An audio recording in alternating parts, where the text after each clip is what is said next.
ಕೇಂದ್ರ ಸರ್ಕಾರದ ವಿವಾದಿತ ಬಿಲ್ ವಕ್ಫ್ ಚರ್ಚೆ ತಾರಕೇರುತ್ತಿದೆ.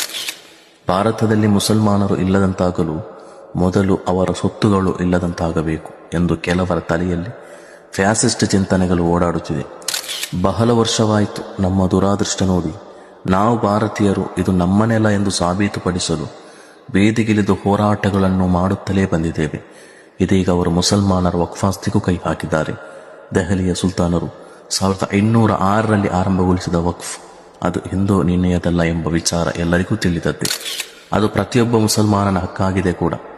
ಕೆಟ್ಟ ಮೇಲೆ ಚಿಂತಿಸಿ ಫಲವಿಲ್ಲ. ವಕ್ಫಾಸ್ತಿ ಅದು ನಮ್ಮೆಲ್ಲರದ್ದು. ಬನ್ನಿ ಒಂದಾಗಿ ಪ್ರತಿಭಟಿಸೋಣ. ಇದೇ ಬರುವ ಏಪ್ರಿಲ್ 18 ಶುಕ್ರವಾರ 3 ಗಂಟೆಗೆ ಶಾ ಗಾರ್ಡನ್ ಅಡ್ಯಾರ್ ಕಣ್ಣೂರಿನಲ್ಲಿ ಉಲಮಾ ಉಮರ ನಾಯಕರು, ರಾಜಕೀಯ ಮುಖಂಡರು ಭಾಗಿಯಾಗುವ ಈ ಸುಂದರ ಕಾರ್ಯಕ್ರಮದಲ್ಲಿ ನಾವು ಭಾಗಿಯಾಗೋಣ.